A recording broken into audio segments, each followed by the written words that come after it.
Chapter 11 نظریہ ہمہ اوست یعنی وحدت الوجود پینتھئزم۔ نظریہ ہمہ اوست سابقہ ابواب مشرقی مذاہب اور تصوف کی ہی ایک کڑی ہے۔ اس میں خدا اور کائنات ایک ہی سمجھے جاتے ہیں۔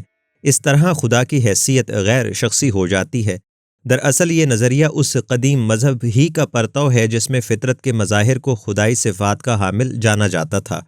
یہ نظریہ بھی تھوڑے تھوڑے فرق کے ساتھ بہت سی حالتوں میں ملتا ہے۔ کچھ سختی کے ساتھ خدا اور کائنات کو مساویانہ جگہ پر رکھ کر دیکھتے ہیں، البتہ وحدت الوجود کی انتہائی شکل میں خدا ایک بنیادی حقیقت بن جاتا ہے جو کائنات کی شکل کا خود اظہار کرتا ہے۔ ایک ماڈل نظریہ ہمہ اوست میں خدا اور کائنات کو واحد اور غیر محدود یعنی انفینٹ مواد خیال کیا جاتا ہے، اور کائنات کی تمام اشیاء کو حقیقی اور محدود مانا جاتا ہے جو اسی اصلی مواد یعنی خدا ہی کی اشکال ہیں۔ خدا ابدی قوت یا روح کائنات ہے۔ کچھ کے نزدیک کائنات یا اس کے اندر تشکیل ہونے والی قوتیں خدائے بزرگ و برتر کا جزو ہیں، جبکہ خدا بذات خود ماورائے ادراک ہے۔ گویا یہ مادی دنیا خدا کی قطبی فطرت یعنی پولر نیچر کا ناقابل جدا آدھا حصہ ہے۔ قدیم یونان میں زینوفینز بڑا کٹر وحدت الوجود تھا، جو حقیقت یعنی ریالٹی کو ایک ناقابل تغیر خدائی وجود قرار دیتا تھا اور تغیر پذیر دنیا کو محض اس کا ظہور کہتا تھا۔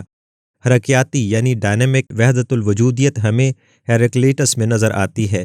وہ خدائی ذات کو اس قانون تغیر کے ساتھ منسوب کرتا ہے جو تمام اشیاء کی فطرت میں خلقاً داخل ہے۔ فلاسفر زینو 380 قبل مسیح کے ماننے والے رواقی فلسفیوں کی روح سے روح خدا دنیا میں خلقی طور پر یعنی انہیرنٹلی شامل ہے، اور وہی اس دنیا کی نظم و حرکت کا سرچشمہ ہے۔ اس لیے ان لوگوں نے خوشی و غم اور درد و مسرت سے بے نیاز رہنے کا مشورہ دیا تھا۔ اسی مکتبہ فکر کے ایک فلسفی ایپکٹیٹس کی ایک بار کسی نے ٹانگ مروڑنی شروع کر دی۔ ایپکٹیٹس نے اس شخص سے کہا، اگر تم میری ٹانگ یوں ہی مروڑتے رہے تو وہ ٹوٹ جائے گی۔ لیکن وہ شخص باز نہ آیا اور ٹانگ موڑنے کا سلسلہ جاری رکھا، تاآ کہ فلسفی کی ٹانگ کے 2 ٹکڑے ہو گئے۔ ٹانگ ٹوٹنے کی کس قدر تکلیف ہوئی ہوگی اس کا تصور کیا جا سکتا ہے، لیکن اس سانحے پر ایپکٹیٹس نے صرف اتنا کہا، میں نہ کہتا تھا کہ ٹانگ موڑی جاتی رہی تو ٹوٹ جائے گی، اور وہ ٹوٹ گئی۔ اپنی ہی ٹانگ ٹوٹ جانے پر اس قدر سوکھا تبصرہ رواقیت یعنی سٹوئکس کے فلسفے کے عین مطابق تھا، جس میں صرف خیر مقصد حیات قرار دی گئی تھی اور ضبط جذبات کے ساتھ راحت و الم کے احساس سے آزاد ہو جانے کی تلقین کی جاتی تھی، کیونکہ راحت ہو یا الم دونوں کے اندر روح خدا بستی ہے۔ ازمنہ وسطیٰ کے بہت سے وحدت الوجودی مذہبی تصوف سے ہی پیدا ہوئے تھے۔ اسپینی مسلم فلاسفر ابن رشد ایمان رکھتا تھا کہ یہ دنیا محدود اور دانش خدا سے ہی پھوٹ کر کائنات میں بہہ رہی ہے، جو کہ اعلیٰ ترین دانش کا حامل ہے۔ رینیسانس دور کے بعد وحدت الوجودیت میں صورت پرستی یعنی ماڈلزم ایک غالب عنصر اختیار کر گیا۔ برونو اور سپینوزا جیسے فلاسفروں کا کہنا تھا کہ آخری حقیقت وحدت مطلق اور لامحدود مواد یعنی سبسٹنس پر مشتمل ہے، جسے مساوی طور پر فطرت اور خدا کا نام دیا جا سکتا ہے۔ یہی مواد یعنی خدائی ذات جب عالم وجود میں آتا ہے تو وہ اپنے اندر دنیا کی محدود وجودات یعنی انٹیٹیز کو اتنی شکلوں میں گھیرے رکھتا ہے جتنی کہ اس کا لامحدود وجود تبدیل شدہ صورتوں یعنی ماڈیفیکیشن میں ڈھل سکتا ہے۔ سپینوزا کے خیالات روشن خیال دور کی رومانویت اور آئیڈیالزم یعنی عینیت پرستی میں ابھر کر سامنے آئے۔ جرمن کا عظیم شاعر گوئٹے بھی خدا کی تعریف یعنی ڈیفینیشن فطرت کی تخلیقی قوت کے طور پر بیان کرتا ہے۔ شوپنہار کی مذہبیت میں خدا غیر معلوم زمین اور تمام اشیاء کی وحدت کا نشان ہے۔ وحدت الوجودی فلسفے سے عالمی ادب ہمیشہ متاثر رہا ہے۔ ادیب اور شعراء عموماً شعوری اور غیر شعوری طور پر وحدت الوجودی تصور خدا سے متاثر ہو کر لکھتے رہے ہیں۔ عامت الناس اور کم تر ذہین لوگوں کا مذہب سیدھا سادہ ہوتا ہے۔ وہ اپنی طرح کے سیدھے سادے تصور خدا یعنی شخصی نوعیت کے خدا سے مطمئن ہو جاتے ہیں۔ مذہبی پیشوا عوام کی اسی سادہ لوحی سے فائدہ اٹھا کر ایک شخصی تصور خدا کو بڑھا دیتے ہیں، جبکہ ترقی یافتہ شعور نزاکت، لطافت اور پیچیدگی سے عبارت ہے۔ چنانچہ مغربی شعراء ورڈزورتھ، ایمرسن اور کولرج سے لے کر جدید مغربی و مشرقی ممتاز شعراء کا کلام وحدت الوجودی خیالات کے رجحانات سے بھرا پڑا ہے۔ ترقی پذیر خدا کا تصور ہیگل اور شیلنگ کی تصوریت یعنی آئیڈیالزم میں پایا جاتا ہے۔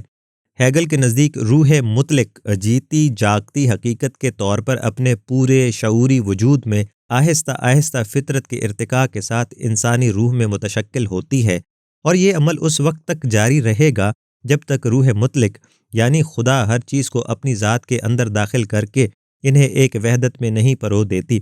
عصر حاضر کی وحدت الوجودیت کو تولیدی جینیٹک پینتھزم کہتے ہیں۔ یہ اپنی تئیں اس کائنات کی تخلیق کی تعبیر کرتی ہے۔ وائٹ ہیڈ کے مطابق خدا قطبی فطرت یعنی پولر نیچر کا حامل ہے۔ اس کے ایک طرف اساسی فطرت یعنی پریموڈیل نیچر ہے جو کہ خارجی طور پر لامحدود امکانات تک جا سکتی ہے، اور یہ دنیا جو ہمارے سامنے ہے وہ اس کی ثانوی فطرت یعنی کانسیکوینٹ نیچر ہے۔ ٹیلہرڈ ڈی چارڈن خیال پیش کرتا ہے کہ دنیا میں خدائے قوت وجود کی اعلیٰ ترین سطحوں میں پیدا ہوتی ہے، اور یہی عمل اپنے نقطۂ عروج میں تاریخ کے کسی انتہائی نقطہ یعنی اومیگا پوائنٹ پر ماورائے ذات شعور تک پہنچے گا۔ جیسا کہ ہم پچھلے ابواب میں دیکھ کر آ چکے ہیں کہ مشرقی مذاہب میں بھی وحدت الوجودیت کے اشارے ملتے ہیں۔